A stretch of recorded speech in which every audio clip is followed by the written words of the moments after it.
Hello everyone, welcome to Bread and Roses. I'm Maryam Namazie. And I'm Fariborz, Pooya. In this week's program, we interview Zehra on Turkey after the coup. We'll also be talking about the heartbreaking tweets coming out from civilians trapped in Aleppo, the news about the cause of divorce being arrested in Iran. We can all rest assured it has nothing to do with this beard. And of course, a wonderful slice of life from Iraq of women cycling with the hashtag I am society. Don't go away, you don't want to miss this program.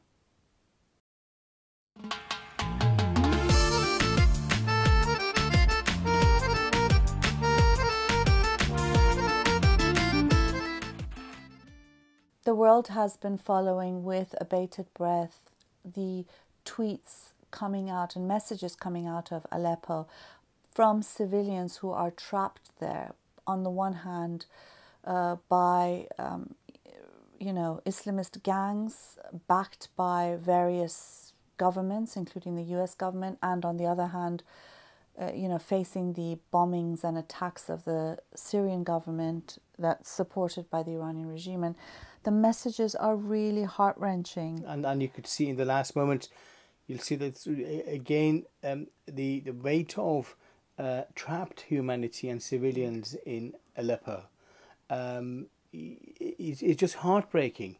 See, women, actually 20 women, news is coming out, they've actually committed suicide because they don't want to be arrested and raped by the Syrian government on one hand. And then you see civilians trying to escape from in between different groups. They've been shot dead. You could see news from both sides. Actually, atrocities being committed. Even UN cannot hide this anymore. Amnesty International has been reporting atrocities committed on both sides, particularly with the advancing Syrian government. They are not liberators of anything. Neither the Islamists on one hand and the Syrian regime. They're actually all Islamists, aren't they? The Syrian regime, Islamic regime of Iran, Hezbollah, and the Russian sort of Air Force. They're all committed crimes in this horrendous And war. even the groups that are backed, the supposed resistance that are backed by the US, they are committing horrendous crimes as well.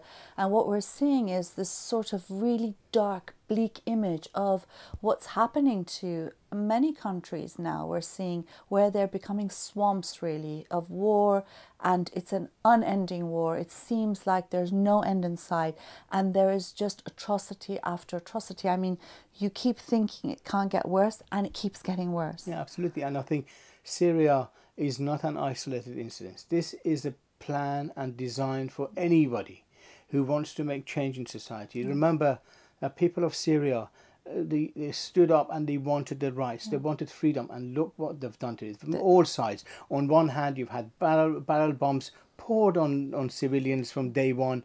On the other hand, the Saudi government, the United States, and various governments back the most reactionary elements in that country. Yeah, this is a message by those in power saying that if you want to have a revolution, if you want freedom, if you want equality, this is what we will do to you. And in effect, it is trying to demolish the dreams and hopes of civilians across the globe. And that's why, we are all Aleppo in a sense. What happens there is, the toll of what could possibly happen everywhere else, and how much of a responsibility we have to stop it. Unfortunately, you've got, disgusting groups on the so-called left defending the Assad regime, defending the Iranian regime. Morning Star, a paper here in Britain, talked about the liberation of Aleppo. I mean, honestly, people being slaughtered is being labelled a liberation just because they side with Assad and the Iranian regime. Yeah, absolutely. And you can see on the other hand,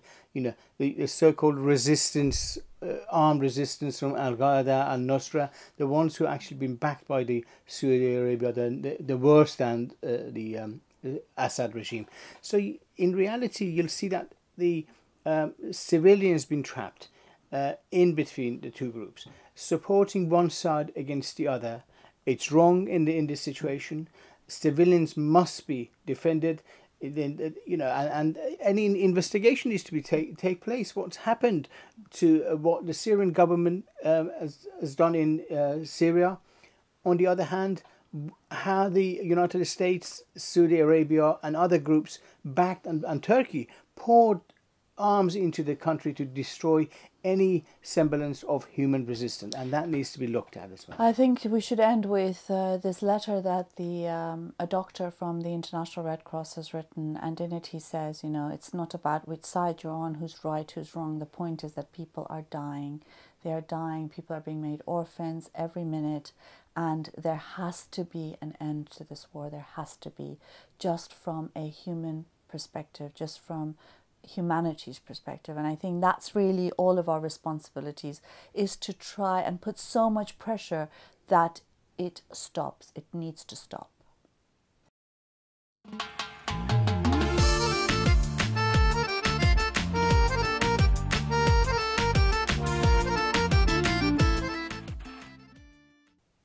Last week I was at the European Parliament to attend a talk by Richard Dawkins on Europe and the future of secularism and atheist movements. And I saw Zehra there from the Turkish Association, Atheist Association. It was great seeing her. And so I thought it would be a great opportunity to interview her once again. And interesting, in her interview, she refers to the situation that happened during the coup d'etat. And it's very clear the coup d'etat was Erdogan's coup d'etat. Is designed by Erdogan and executed by Erdogan, and he poured a lot of the Islamists onto the streets and gave confidence to Islamists, and you could see what the Turkish society is going backwards. Yeah, and I think one of the things is that Turkey has a strong secular tradition, and it's so important to defend the secularists like Zehra in challenging the Islamists that are trying to change the character and nature of Turkey, and of course using that as an excuse to annihilate all opponents, all dissenters, all freethinkers, whether it's those who are living in the Kurdish areas in Turkey or political opponents and freethinkers in Turkey itself. Stay with us and listen to this wonderful interview with Zehra. Zehra, I'm so excited to have you here with me. I've been wanting to interview you. It's great to see you at the European Parliament. I wanted to ask you, thank you, I wanted to ask you first about the situation in Turkey since the coup d'etat. It seems really worrying. Yeah, it is. The things are happening worse, actually. When you are out of the Turkey, you are seeing things are different. When you are in Turkey, things are definitely worse. Because government doesn't want people to write to the newspaper, and lots of TVs cannot really give the news the way it should be because of the government again. And after 15 July Turkey became a more religious. There is no human rights, there is no women rights, there is no children rights.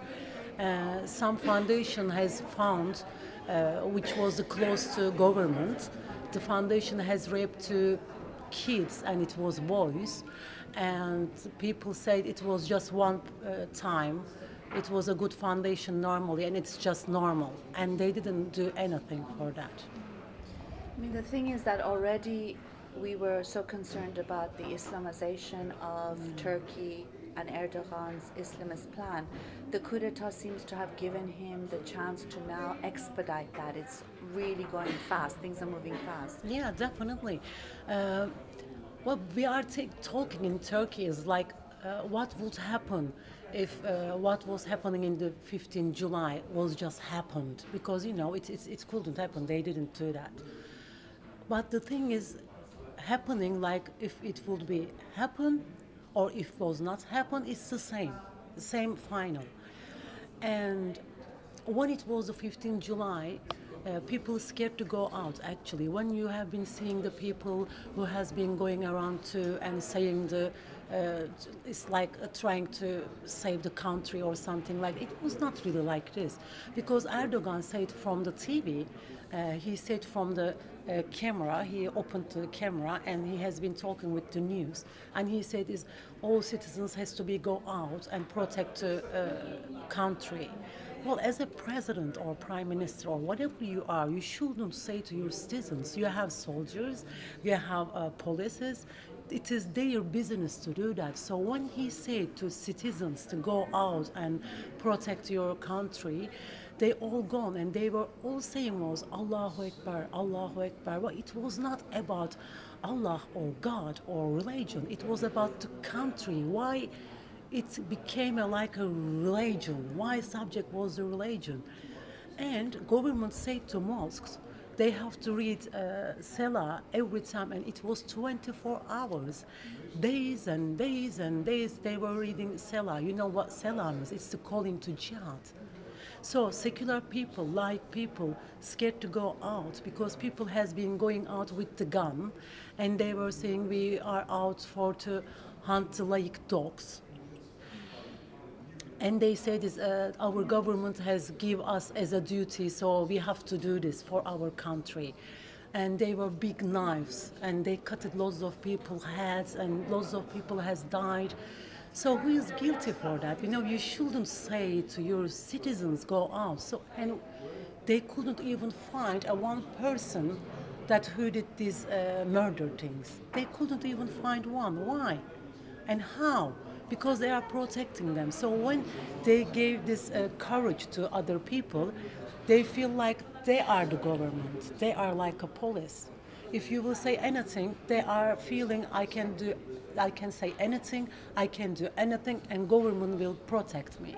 So they are more braver, and they are definitely, as I said, forget about even atheists. If you are a secular person, if you are a lay person, if you are Alevi, if you are Kurd, you are under danger, unfortunately. And also, of course, women, it's a big thing because when the Islamists, the more power they get, the more they always attack women first, and they are into controlling women. Do you see a change taking place with regards to women's rights? Yes, it is. On the bus, it was happened in 1 week. It was two things has happened. One woman has been wearing the shirt, and with that shirt she was in the bus, and some of guy has kicked her face, and they found it after that from the camera, and they found him and they took him to the police station, and he said he has some mental problem, that's why he did, but whatever it is, he was right to do that because he said it was against Islam. She couldn't wear like this, and policeman has sent him away. And then she didn't give up. She went to police station again, and everybody on the social media has been just complaining about it. So they took him again, and they take him out again. Well, if you have any mental problem, you shouldn't be out anyway. They should take him to the hospital. Why you are sending him away again to do it again and again and again? And women, unfortunately, scared more than before. It was anyway, but now, yes, they scared more because they feel that courage, as I said. They can do whatever they do because they say this. It is the Muslim country. We are all are Muslims, so you should do whatever Quran said, whatever Islam said. Okay, you can do whatever you want. We are not telling you why you're doing it, but you have to show the same respect to us. The thing is, who is believing to something? It doesn't matter if Christian, if Jewish, if Buddhist. Actually, Buddhists are not like this, I guess. They do expect from you the respect, but when it comes to them, they don't give it to you. It's the typical believer's illness, I guess. I don't know. What about, the Atheist Association? You've got the first registered atheist organization in the Middle East, in that region. And already it was quite a difficult thing to do. There was a lot of pressure that you talked about in a previous program. Has that changed? It's obviously become worse. It is worse. Some people are really scared to come to our meetings now. We are having meetings every month, once a week, and we did one more in Ankara after the 15 July. people did email us and they said, would you please don't bring two flag because we don't want people to see us. I was it wasn't like this, you know, but when you are thinking what has happened on 15 July, they were saying that this Allah things in the capital of Turkey, middle of street. It is not the place that you should do this. But when we say that, they are saying you are against Islam. No, everything has a place, is it? Am I walking around with my bikini? No, because I know my place. So you cannot pray like this. If I'm Buddhist, if I will open my tutsus and everything, and if I will sit and meditate, are they going to let me to do this? No. So when I was in Ankara, I saw, I was walking on the street and I saw there was lots of people was praying on the street. I was what is going on? Okay, you can pray, but there is lots of mosques for you to do that. So what people does, it is their work time. As an atheist person, if I'm not praying with them, they are picking me. They are like, okay, he is not praying, so he might don't believe. And they are pushing you. So it is really bad to doing it. So when we went to, I'm just jumping from subject to subject, I'm sorry. So when we went there, we said, okay, so we will not put the flag, we will wear our T-shirt. The Atheist Association flag. At least as you will see our T-shirt, because how are you going to find us? It was like a picnic. You cannot find it. It's a big place. And it was like we are selling some child porn or something. We were like, okay, why? We are just having a meeting and we are talking. And there was lots of people has became later on. And they said, wow, we didn't expect there is lots of people. And one of women has cried. She said, I never been in this meeting. And it is the first time I'm going to say that I'm an atheist. And we said, say it loud. She said, I'm an atheist. We were like, we can't hear you. And she just stand up and she said, I'm an atheist. And then she cried and she said again, I'm an atheist. It was, I had goosebumps and I still have. It's such a power. And they are just crying just for even saying it. Why you are doing to people? What is the respect? Why you are always saying that all religions are about peace and freedom and forgiveness? Where is your forgiveness? Where is your peace? Why people are just saying atheist and they start to cry? Is that the peace? Is that the freedom? Is that the forgiveness? No. What can people do? I mean, I think Turkey is so important because it was a center of secularism. And, what can people do everywhere to support Turkish secularists, atheists, and to help push back the Islamists? Social media is our gun, actually. That's why if there is some things are happening, government are stopping our access to social media. Before we were using VPN as well, and when you are using VPN, you can still use the internet.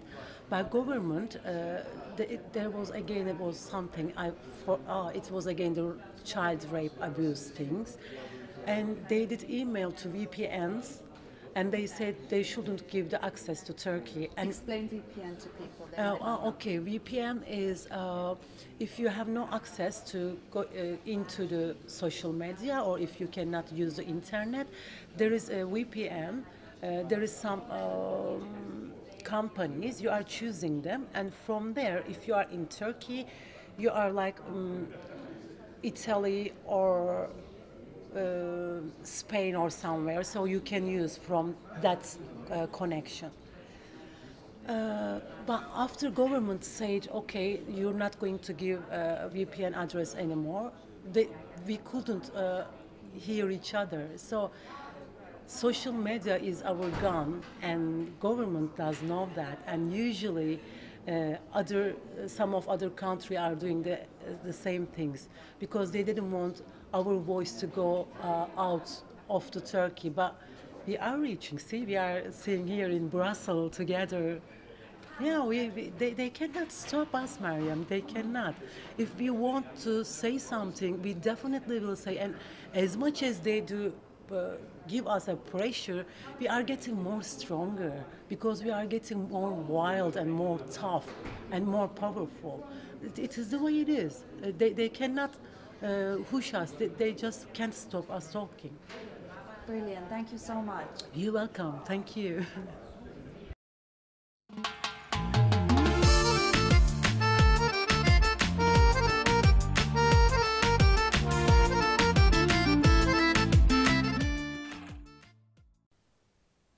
Well, the good news, and you heard it here first, is that the cause of divorce has been arrested in Iran. Luckily, as a result, there will not be any more divorces. Guess what it is? It's great. Guess what it is? What causes divorce, do you think? Poverty? Obviously, satellite dishes. Satellite dishes, that's what it is. The Islamists and the intellectuals of the Islamic Republic of Iran, they got together and thought, they scratch their heads or their turbans. Their turbans. They put their hands under the turban. And they figured out it's the satellite dishes, which, by the way, is how our TV is broadcast in Iran as well. And, it's interesting because the Iranian regime has actually even arrested mannequins for being improperly veiled. So arresting satellite dishes is quite... I think they're chasing inanimate objects. That's what they're doing. Crazy people. But at least there's going to be no more divorce now. We can only be so grateful.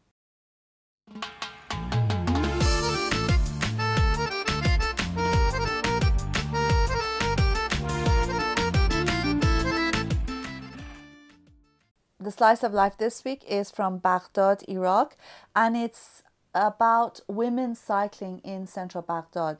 After a photo of Marina Rada became viral of her cycling on her own, a group of women and men got together and cycled in central Baghdad. It's beautiful with the hashtag I Am Society. And this is it. And you see the emergence of cycling and women everywhere in Iran, in Afghanistan. You've had that in... where else did we have in this? Egypt as in well. Egypt there was a movement to go out cycling in public. And of course, people have cycled in the Middle East and North Africa for really long time. This is the result of the rise of Islamism, where, now it's, unheard of that women would cycle. And of course, when you look at the reactions on the women cycling, there was lots of positive reaction in Iraq saying, good on them. Yes. What's wrong with what they've done? There's nothing wrong. Good on them. Good on them. And there was another great hashtag which said, until you stop talking about it, then we won't need to have hashtags or make a big deal of people cycling. Beautiful. Yeah, it's lovely. Really lovely life. Cycling, liberation, and women's liberation. Brilliant. We've reached the end of our program. We hope you enjoyed this week's program, and we'll see you again at the same time, same place next week. Until then, have a great week. Bye. Goodbye.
Hi, I'm Maryam Namazie. And I'm Fariborz Pooya.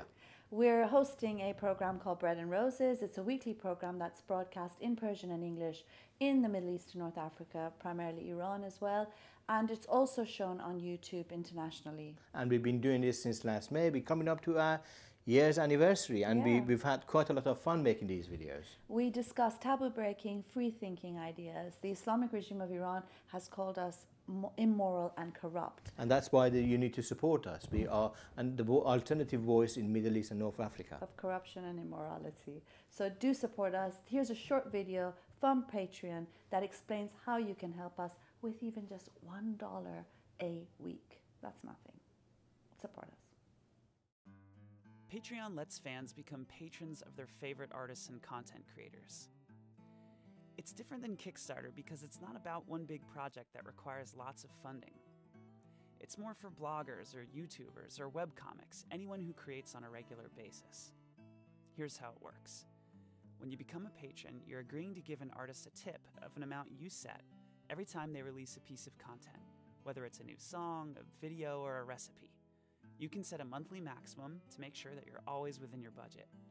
Choose an amount, enter your payment information, and you're done. Becoming a patron allows you to view and post in the artist's stream, and in exchange for your support, artists offer additional patron packages, which might include monthly Google Hangouts, music production tutorials, pre-sale concert tickets, or anything they can offer as a way to say thanks. Patreon, empowering a new generation of content creators.